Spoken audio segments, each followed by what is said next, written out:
জুলাই সনদের প্রতিটি দফা সরকার অক্ষরে অক্ষরে বাস্তবায়ন করবে বলে আবারও জানিয়েছেন প্রধানমন্ত্রী তারেক রহমান। বলেছেন, নির্বাচনের আগে দেয়া প্রতিশ্রুতি শুধু রাজনৈতিক নয়, এটি দেশ এবং জনগণের সাথে করা চুক্তি। সকালে বিয়াম ফাউন্ডেশনের তৃতীয় ভবনের ভিত্তিপ্রস্তর স্থাপন শেষে তিনি কথা বলেন। বর্তমান সরকার মেধা নির্ভর, আত্মবিশ্বাসী, সৃজনশীল এবং দায়িত্ববান মানব সম্পদ গড়ে তুলতে চায় বলে জানিয়েছেন প্রধানমন্ত্রী। শফিকুল হকের প্রতিবেদনে বিস্তারিত।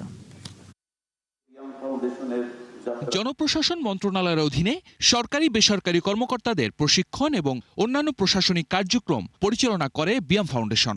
শনিবার রাজধানীর নিউ ইস্কাটনে প্রতিষ্ঠানটির তৃতীয় ভবনের ভিত্তিপ্রস্তর উদ্বোধন করেন প্রধানমন্ত্রী তারেক রহমান। পরে ফাউন্ডেশনের কার্যক্রম ঘুরে দেখেন ও কর্মকর্তাদের সঙ্গে মতবিনিময় করেন তিনি। উদ্বোধনী বক্তব্যে সরকার প্রধান জানান, প্রত্যাশিত বাংলাদেশ গড়তে সব রাষ্ট্রীয় প্রতিষ্ঠানে মেধাভিত্তিক, দক্ষ ও জনবান্ধব জনপ্রশাসন গড়ে তোলার বিকল্প নেই। আপনারা যে দায়িত্ব পালন করেন তা কেবল নথিপত্র পরিচালনা বা প্রশাসনিক তদারকির মধ্যেই সীমাবদ্ধ নয়। অবশ্যই একটি শক্তিশালী, জবাবদিহিমূলক, আইনসম্মত এবং জনবান্ধব রাষ্ট্র ব্যবস্থা গড়ে তোলার ক্ষেত্রে আপনারাই হচ্ছেন সেই মূল চালিকা শক্তি। তিনি জানান, রাষ্ট্রের প্রকৃত মালিক জনগণ। দীর্ঘদিন তারা জবাবদিহিমূলক এবং জনকল্যাণমুখী শাসন ব্যবস্থার প্রত্যাশায়। বর্তমান সরকার সেই আকাঙ্ক্ষার প্রতিফলন ঘটাতে চায় বলেও জানান প্রধানমন্ত্রী। দেশ এবং জনগণের কাছে আমাদের যেই প্রতিশ্রুতি দিয়ে এসেছি আমরা, এসব স্রেফ রাজনৈতিক প্রতিশ্রুতি নয়, বরং জনগণের সঙ্গে করা আমাদের চুক্তি। জনগণ আমাদের ইশতেহারের পক্ষে রায় দিয়েছে। সুতরাং বর্তমান গণতান্ত্রিক সরকার নির্বাচনী ইশতেহার এবং জনগণের সামনে স্বাক্ষরিত জুলাই সনদের প্রতিটি দফা, প্রতিটি অঙ্গীকার অক্ষরে অক্ষরে বাস্তবায়ন করতে সরকার বদ্ধপরিকর। এ সময় তাগিদ দেন, আধুনিক ও সমৃদ্ধ রাষ্ট্র গঠনে আমলাতন্ত্রকে জনমুখী হওয়ার, জনগণের সেবক হিসেবে নিজেদের গড়ে তুলতে প্রশিক্ষণের ওপর বিশেষ জোর দেন সরকার প্রধান। আপনারা আপনাদের মেধা ও যোগ্যতা দিয়ে জনগণের কাছে দেওয়া সরকারের প্রতিটি প্রতিশ্রুতি দক্ষতার সঙ্গে বাস্তবায়ন করতে ভূমিকা রাখবেন।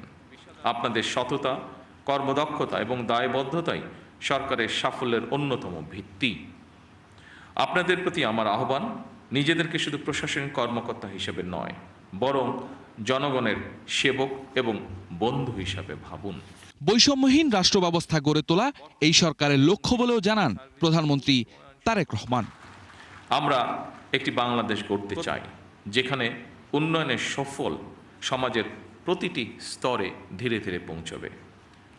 বৈষম্য কমে আসবে, এক পর্যায়ে ইনশাল্লাহ থাকবে না।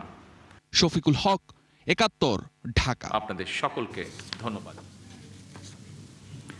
গণভোটের ৭০% রায় যেদিন বাস্তবায়ন হবে, সেদিনই ফ্যাসিবাদের কবর রচনা হবে। সোহরাওয়ার্দী উদ্যানে জুলাই যোদ্ধা এবং শহীদ পরিবারদের নিয়ে জাতীয় সমাবেশে জামায়াতের আমির কথা বলেন। এ সময় জামায়াতের আমির অভিযোগ করেন, জাতীয় গুরুত্বপূর্ণ প্রতিটি বিষয়ে বিএনপি বিরোধিতা করেছে। বলেন, জুলাই বিপ্লবের কারণেই স্বদেশে ফিরে আসতে পেরেছেন বিএনপি চেয়ারম্যান তারেক রহমান। সমাবেশে দলের সেক্রেটারি জেনারেল মিয়া গোলাম পরোয়ার বলেন, গণভোটের রায় বাস্তবায়ন না হলে রাষ্ট্র আবারও ফ্যাসিবাদী শাসনের দিকে এগিয়ে যাবে। গণভোট বাস্তবায়ন না হলে সরকারকে নির্মম পরিণতি ভোগ করতে হবে বলেও সতর্ক করেন তিনি। এ সময় হুঁশিয়ারি দেন, দেশে একদলীয় শাসন আর কখনোই ফিরে আসবে না।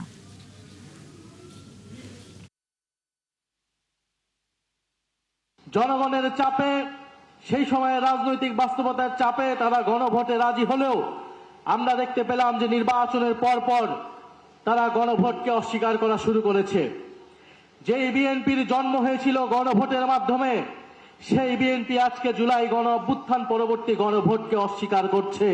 সরকার জনগণকে বিভ্রান্ত করার যত চেষ্টাই করুক, যারা জীবন দিয়েছে, অঙ্গ দিয়েছে, ত্যাগ করেছে, আরো ত্যাগের প্রয়োজন হলে 18 কোটি মানুষের মুক্তির জন্য এই গণভোটের রায়কে বাস্তবায়নের সংগ্রাম আমরা দুর্বার গতিতে এগিয়ে নিতে চাই। যেদিন তারা গণভোটের রায় অস্বীকার করেছেন, আমি বলেছিলাম বিএনপি আজকে থেকে ফেসিবাদের পথে যাত্রা শুরু করলো। এইটা ফেসিবাদ। মনে রাখবেন, জুলাই শুধু 24 সালে ছিল না, জুলাই প্রত্যেক বৎসরে আছে। সে জুলাই আবার ফিরে আসবে ইনশাআল্লাহ, এবং তখন ফাইনালি ফেসিবাদের কবর রচনা হবে। নির্বাচনের আগে থেকেই জামায়াত রাজনৈতিক স্থিতিশীলতা নষ্ট করছে, এমন অভিযোগ করেছেন স্থানীয় সরকার মন্ত্রী এবং বিএনপি মহাসচিব Mirza Fakhrul Islam Alamgir. BNP election engineering এর মাধ্যমে ক্ষমতায় এসেছে, বিরোধী দলীয় নেতার এমন বক্তব্য প্রত্যাখ্যান করেন তিনি। মে দিবস উদযাপন উপলক্ষে দুপুরে নয়াপল্টনে বিএনপির কেন্দ্রীয় কার্যালয়ে যৌথ সভা শেষে মির্জা ফখরুল এসব কথা বলেন। জামায়াতে আমিরের বক্তব্যের নিন্দা জানিয়ে তিনি বলেন, সম্পূর্ণ নিরপেক্ষ নির্বাচনের মধ্য দিয়ে বিএনপি ক্ষমতায় এসেছে। জামায়াতের অতীত ইতিহাস জাতি জানে বলেই জনগণ তাদেরকে প্রত্যাখ্যান করেছে।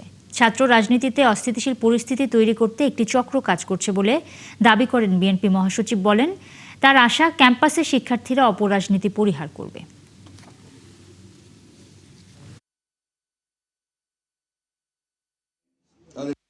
বিএনপির বিভিন্ন কর্মকাণ্ডের উপরে বিভিন্নভাবে আপনার প্রচেষ্টা চালানো হচ্ছে। ওই শক্তিটির পক্ষ থেকেই একটা আবার ধূম্রজাল সৃষ্টি করা, আবার একটা বিভেদ সৃষ্টি করা।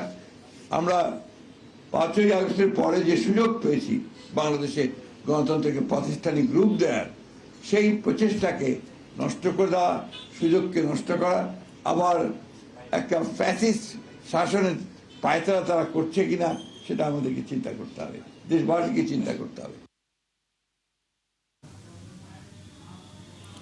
আগামী সোমবার যশোর যাচ্ছেন প্রধানমন্ত্রী তারেক রহমান। শহীদ রাষ্ট্রপতি জিয়া রহমানের স্মৃতি বিজড়িত জিয়া খাল পুনঃখনন কাজের উদ্বোধন করবেন তিনি। প্রধানমন্ত্রীর সফর ঘিরে যশোরে প্রস্তুতি এবং জেলাবাসীর নানা উন্নয়ন প্রত্যাশার কথা জানাতে যুক্ত হচ্ছেন এস এম ফরহাদ। ফরহাদ, যশোরে প্রধানমন্ত্রীর আগমন ঘিরে প্রস্তুতি কেমন দেখছেন সেটা জানাবেন। এর সাথে প্রধানমন্ত্রীর কাছে যশোরবাসীর আসলে কি প্রত্যাশা সেটাও যদি একটু বলেন।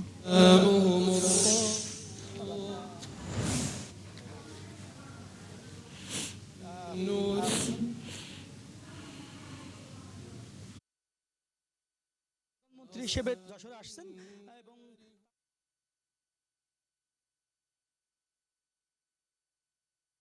বিমান যোগে যশোরে আসবেন। এরপরে যশোর থেকে 35 কিলোমিটার দূরে শার্শা উপজেলা উলসি, যেটাকে জিয়া খাল বলা হয়, জিয়া খালের পুনঃখনন তিনি করবেন। যে খালটি এর আগে তার পিতা জিয়াউর রহমান এই খালটি খনন করেছিলেন, তিনি এই খাল খনন করবেন। এর পাশাপাশি এই খনন শেষে, অর্থাৎ আপনি জানেন যশোরবাসীর দীর্ঘদিনের দাবি 500 শয্যা হাসপাতাল, যেটা দীর্ঘ 15-16 বছরও কিন্তু হয়নি, সেই হাসপাতালের যে ভিত্তিপ্রস্তর তিনি উদ্বোধন করবেন। এরপরে তিনি যে প্রাচীনতম যে পাবলিক লাইব্রেরি রয়েছে যশোর মুন্সি মেহরুল্লাহ ময়দানে, তিনি সেই পাবলিক লাইব্রেরি পরিদর্শন শেষে বেলা 3টার সময় যশোর ঈদগাহ ময়দানে তিনি যশোর জেলা বিএনপির আয়োজিত সমাবেশে তিনি বক্তব্য রাখবেন। এই সমাবেশকে কেন্দ্র করে বিএনপি যারা নেতৃবৃন্দ আছেন তারা কিন্তু রাত দিন পরিশ্রম করছেন সমাবেশকে সফল করার জন্য, এবং বিএনপির তৃণমূল পর্যায়ে তারা উজ্জীবিত। এবং এখানে শুধু তাই না, যশোরে যারা সাধারণ মানুষ আছেন তারাও কিন্তু অধিক আশা নিয়ে বসে আছেন, কারণ প্রধানমন্ত্রীর বিগত সরকারগুলো যশোরের যে উন্নয়ন থেকে বঞ্চিত হয়েছিল, যশোরের মানুষ আশা করছেন যে, আপনি জানেন যে এর আগে 2 মাস আগে যশোরে তারেক রহমান নির্বাচনের আগে বেশ কিছু প্রতিশ্রুতি দিয়েছিল। সেই প্রতিশ্রুতিগুলো বাস্তবায়ন যেন হয় সেই জন্য যশোরের মানুষ অধীর আগ্রহে আছে। যেমন যশোরের মানুষের যে প্রধান দাবি ছিল যে যশোরকে সিটি কর্পোরেশন ঘোষণা করা, এর পাশাপাশি আপনি জানেন যশোর যে বিমানবন্দর রয়েছে, বিমানবন্দর আন্তর্জাতিক মানের ঘোষণা করা, এবং যশোর 500 শয্যা বিশিষ্ট হসপিটাল সহ আপনি জানেন যশোরের দীর্ঘদিনের দাবি ছিল একটি কৃষি বিশ্ববিদ্যালয় ঘোষণা করার জন্য। এবং এর পাশাপাশি আরও বেশ কিছু উন্নয়নের কথা যশোরবাসী ভাবছেন, এবং বিএনপি নেতারাও তারা বলছেন যে প্রধানমন্ত্রী তারেক রহমানের কাছে যশোরের যে উন্নয়ন, সে উন্নয়ন তারা তুলে ধরবেন, এবং প্রধানমন্ত্রী যে প্রতিশ্রুতি দিয়েছিলেন এর আগে, সেই প্রতিশ্রুতিগুলো আজকে প্রধানমন্ত্রী আসার পরই তিনি কিন্তু ঘোষণাগুলো দেবেন। সে অধীর আগ্রহে যশোরবাসী অপেক্ষা করছেন। অনেক ধন্যবাদ ফরহাদ আপনাকে। দর্শক, যশোর থেকে যুক্ত হয়েছিলেন সহকর্মী এস এম ফরহাদ।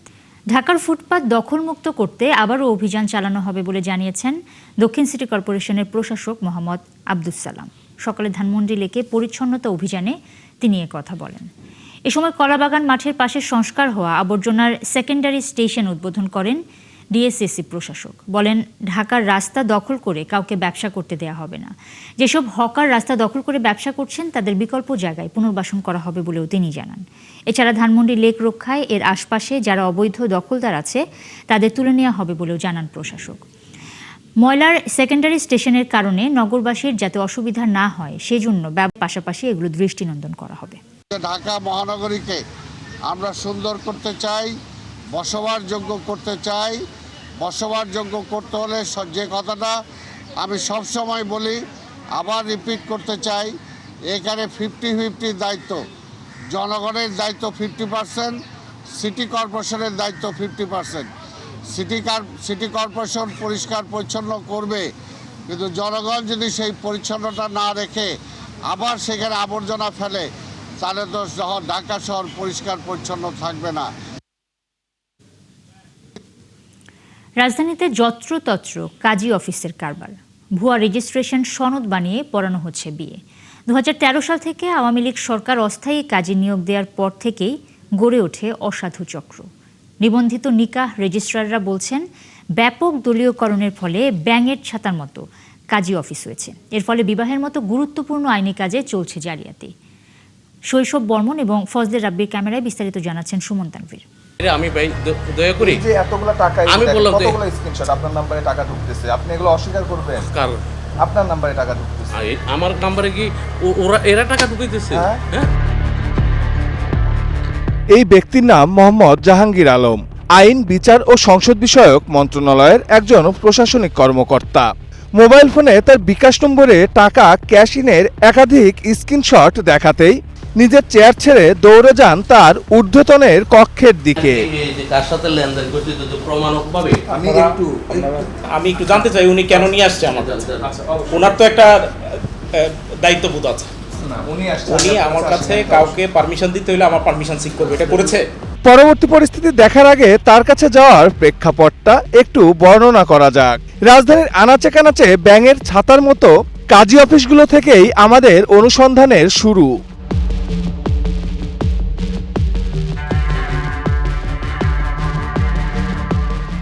আইন অনুযায়ী প্রতিটি ওয়ার্ডে সরকার নিবন্ধিত শুধুমাত্র একজন কাজী থাকার কথা, কিন্তু অনুসন্ধানে প্রায় প্রত্যেক ওয়ার্ডেই মেলে একাধিক কাজী অফিসের সন্ধান। ভাই, আমি আপনার যে অফিসের সামনে ছিলাম, কই আপনি? এই ব্যক্তির নাম মিজানুর রহমান মুরাদ, ড্যামরা এলাকার 65 নম্বর ওয়ার্ডের নিবন্ধিত কাজী।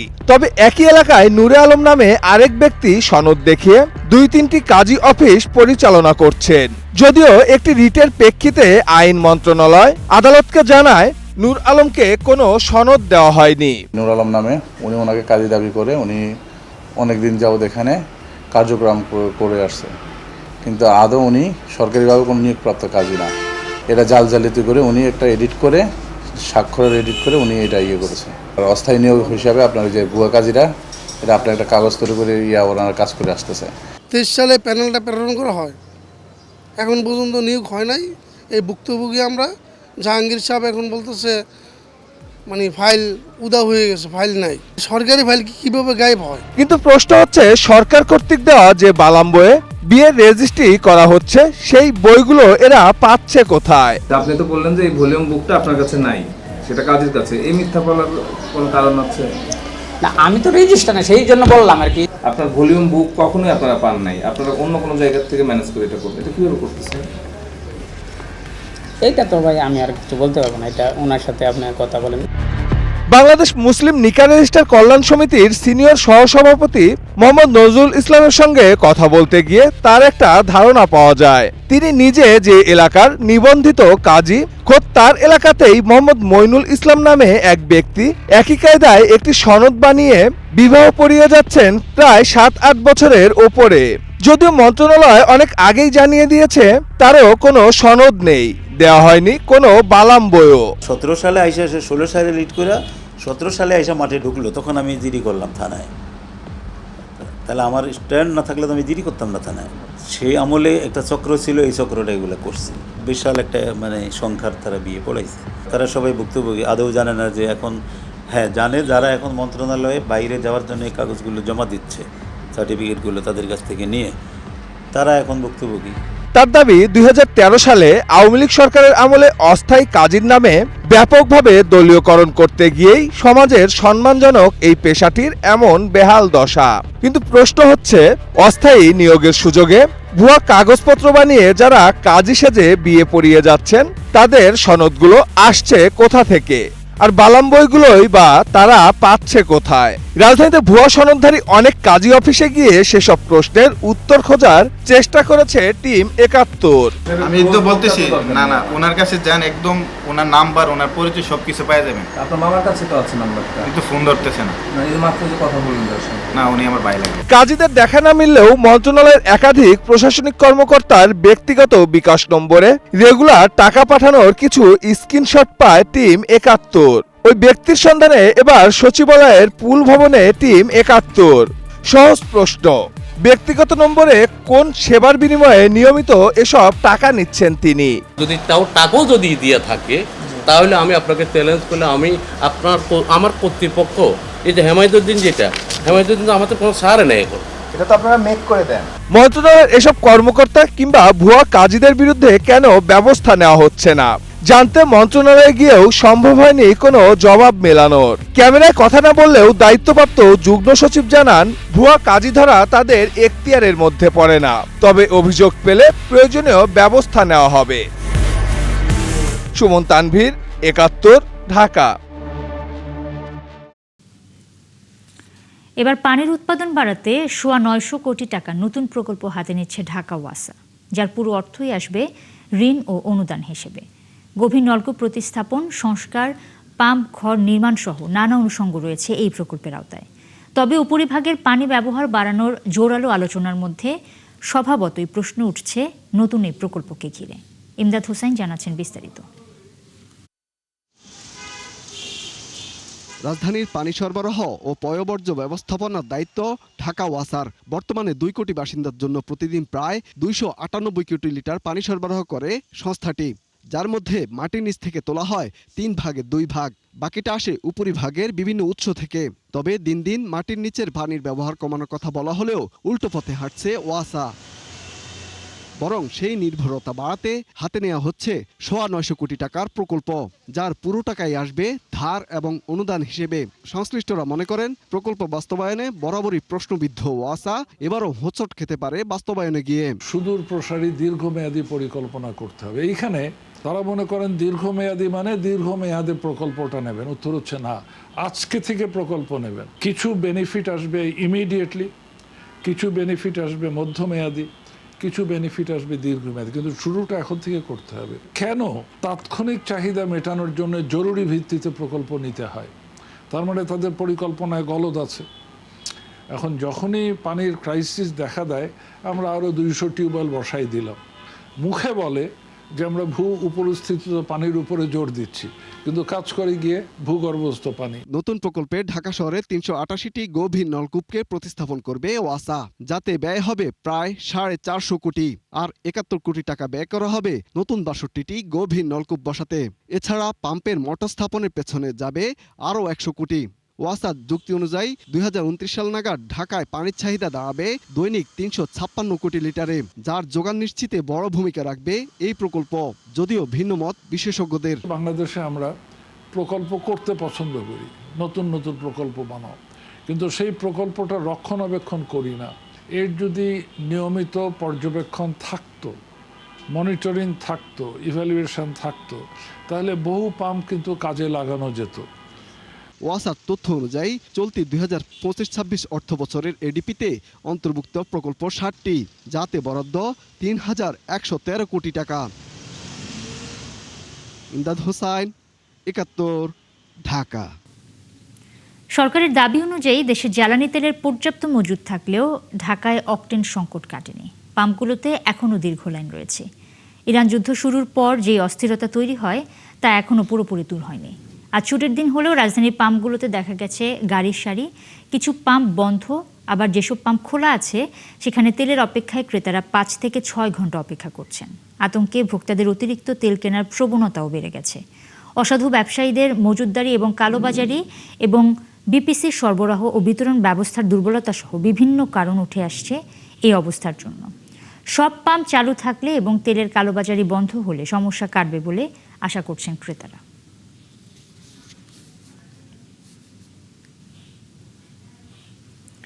দেশের বিভিন্ন জেলাতেও জ্বালানি তেল সংগ্রহে মানুষের ভোগান্তি এখনও কমেনি। প্রয়োজনীয় তেল সংগ্রহ করতে দীর্ঘ লাইনে দাঁড়াতে হচ্ছে গ্রাহকদের। এদিকে ডিজেল সংকটে জমিতে সেচ এবং ফসল তোলা নিয়ে দিশেহারা কৃষক। সহকর্মীদের তথ্য ও ছবিতে প্রতিবেদন। খাগড়াছড়িতে জ্বালানি তেল সংগ্রহে মানুষের ভোগান্তি এখনো কমেনি। নির্দিষ্ট সময়ের মধ্যে সীমিত পরিসরে তেল বিক্রির কারণে জেলার বিভিন্ন পেট্রোল পাম্পে দীর্ঘ লাইনে দাঁড়িয়ে ঘন্টার পর ঘন্টা অপেক্ষা করতে হচ্ছে। শনিবার সকাল থেকে শহরের বিভিন্ন ফিলিং স্টেশনে মোটরসাইকেল, সিএনজি ও অন্যান্য যানবাহনের দীর্ঘ সারি তৈরি হয়। ফিলিং স্টেশনের কর্মকর্তারা জানান, সরবরাহ স্বাভাবিক না থাকায় নির্দিষ্ট সময়ে সীমিত আকারে তেল বিক্রি করা হচ্ছে। এখানে চাকরিজীবী অনেকগুলো আছে, আর আমরা সব সময় তো পাই না, মানে আমাদের তো সময় হয় না। যে জরুরি সেবা খাতে 500 লিটার আমরা দিতে বাধ্য হয়েছি। এখন 4000 সামথিং লিটার তেল আজকে বিতরণ করা হবে। ঠাকুরগাঁয়েও কয়েকটি ফিলিং স্টেশনে তেল সরবরাহ বন্ধ থাকায় ভোগান্তিতে পড়েছেন সাধারণ মানুষ। শনিবার সকালে শহরের সুপ্রিম, এনামুল, রূপসী ও চৌধুরী ফিলিং স্টেশন ঘুরে দেখা যায় তেল সরবরাহ ও মজুত না থাকায় পাম্পগুলোতে বিক্রি বন্ধ রাখা হয়েছে। জামালপুরের পাম্পগুলোতে তেল সংকটে সবচেয়ে বিপাকে পড়েছেন কৃষকরা। তারা বলছেন, ভরা মৌসুমে তেল সংকট চলতে থাকলে ফসল ঘরে তোলা কঠিন হয়ে পড়বে। চৈত মাসের মধ্যে 1 ট্রেনে পানি দিয়েছি, আবার এই মাস কয়দিন যাইতে আছে, এই মাসের মধ্যে পানি দিয়ে হারিয়ে নাকি এর মধ্যে তেল পাইনি। এখানকার কৃষকরা যদি ফসলে পানি না দিতে পারে তাহলে দেশ কেমনে বাঁচবে? তো আমার বই হলো 4.5 ভাগ, হয়তো অর্ধেক জমি দেওয়া যাবে। আবার কর্তৃপক্ষ বললো যে 2 দিন পরে আবার তেল দিবে।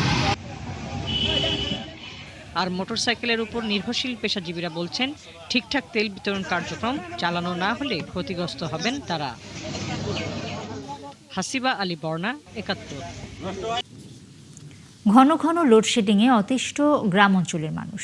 পল্লী বিদ্যুতের আওতাধীন কোনো কোনো এলাকায় দিনে 10 থেকে 12 ঘন্টা পর্যন্ত বিদ্যুৎ থাকছে না। লোডশেডিংয়ে বেশি ভোগান্তি হচ্ছে এসএসসি এবং এইচএসসি পরীক্ষার্থীদের। বিদ্যুৎ না থাকায় কমছে কারখানার উৎপাদনও, ব্যাহত হচ্ছে কৃষকের সেচ দেয়া। পল্লী বিদ্যুতের কর্মকর্তারা বলছেন, বিদ্যুৎ উৎপাদন কম থাকায় বাধ্য হয়ে লোডশেডিং দিতে হচ্ছে। সহকর্মীদের তথ্য ও ছবিতে প্রতিবেদন। মানিকগঞ্জে 24 ঘন্টায় 10 থেকে 12 ঘন্টা বিদ্যুৎ থাকে না। ঘন ঘন লোডশেডিংয়ে বিপাকে শিক্ষার্থীরা।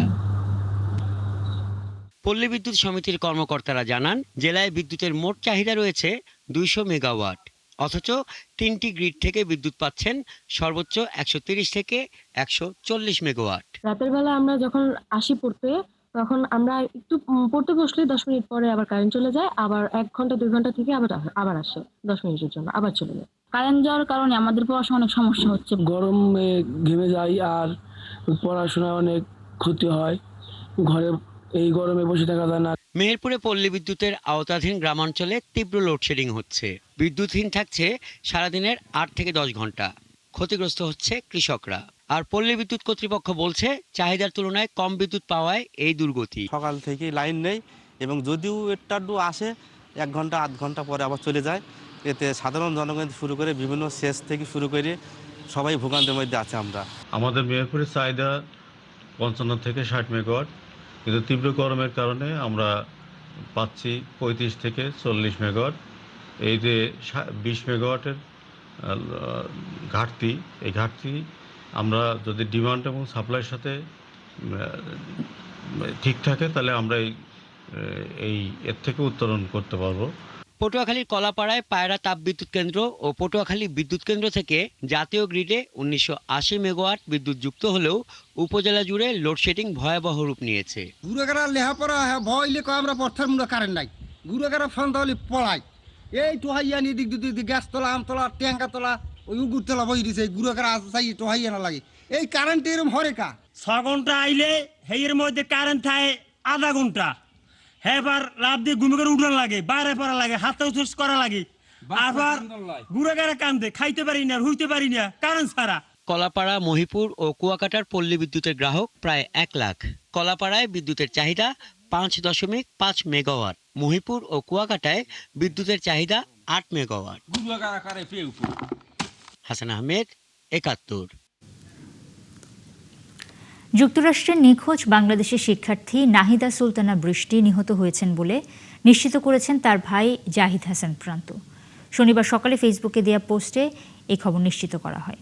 জাহিদ জানায় বাসার ভেতরে রক্তাক্ত অবস্থায় পাওয়া দেহাবশেষের সঙ্গে নাহিদার ডিএনএর মিল খুঁজে পাওয়া গেছে। এরপর পুলিশ নাহিদার মৃত্যুর বিষয়টি নিশ্চিত করে। তবে পুরো মরদেহ উদ্ধার হবে কিনা তা এখনও নিশ্চিত নয়। এর আগে একই ঘটনায় নিখোঁজ আরেক শিক্ষার্থী জামিল মিলনের ক্ষতবিক্ষত মরদেহ উদ্ধার করেছে পুলিশ। ফ্লোরিডার ট্যাম্পার হাইওয়ার্ড ফ্র্যাঙ্কল্যান্ড ব্রিজ এলাকা থেকে তার মরদেহ উদ্ধার করা হয়। এ ঘটনায় হিশাম সালেহ আবু ঘরবেহ নামে এক সন্দেহভাজনকে গ্রেপ্তার করেছে পুলিশ। তিনি জামিলের রুমমেট। বর্তমানে তাকে জিজ্ঞাসাবাদ করা হচ্ছে।